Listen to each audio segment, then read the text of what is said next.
નમસ્કાર દર્શક મિત્રો, ગુજરાતી ડીલામાં આપનું સ્વાગત છે। રાજકોટ જિલ્લાના ગ્રામ્ય પંથકમાં ભારે પવન સાથે વરસાદ ખાબક્યો। પ્રાપ્ત માહિતી અનુસાર ભારે પવનના કારણે વૃક્ષો ધરાશાયી થયા હોવાની માહિતી અત્યારે સપાટી પર આવી છે। ઉપલેટા પોરબંદર 27 નેશનલ હાઈવે પર વૃક્ષો ભારે પવનના કારણે ધરાશાયી થયા, ત્યારે ઉપલેટાના ગણોદ, નીલાખા, વડજાંગ, જાડિયા, નાગવદર, ઈસરા સહિતના ગ્રામ્ય પંથકમાં ભારે પવન સાથે વરસાદ વરસ્યો। ગણોદ અને નીલાખા વચ્ચેના રસ્તા પર મોટું વૃક્ષ ધરાશાયી થતા રસ્તો બંધ થયો, ત્યારે ભારે પવનના કારણે ગણોદ અને નીલાખા વચ્ચેનો ખાસ કરીને ખેડૂતો માટેનો વાહન વ્યવહાર જે છે તે બંધ થયો। લોકોને 7 થી 8 કિલોમીટર ફરીને જવાની નોબત આવી પડી છે, ત્યારે વહેલી તકે વૃક્ષ હટાવવાની કામગીરી શરૂ કરવામાં આવે તેવી ગ્રામજનોની માંગ છે।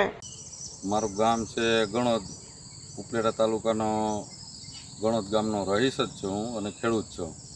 અમારે અહીંયા સતત 2 દિવસ થયા, મતલબ કે એક દિવસ વચ્ચે ગેપ અને વરસાદ સતત ચાલુ રહેતા અને સાથે પવન પણ જોરદાર આવતા સારી એવી નુકસાની થયેલી છે। એમાં ગણોદથી ને નીલાખા જવાનો રસ્તો જે ખેતીવાડીને લગતો છે, જેમાં ખેડૂતોના રસ્તા આખા પેક થઈ ગયેલ છે। એટલા વૃક્ષો આશરે 1 કિલોમીટરની અંદરમાં પથરાઈ ગયેલ વચ્ચે રસ્તામાં પડેલા છે। તાત્કાલિક ધોરણે એની કાર્યવાહી કરીને રસ્તો ખુલ્લો કરે તો ખેડૂતના અટાણે જે ઉનાળાની સિઝનનું જે કાંઈ પણ વાવેતર કે ખેતી કરવી હોય તો ફટાફટ એ પૂરું થઈ શકે। બસ અમારી આવી માગણી છે।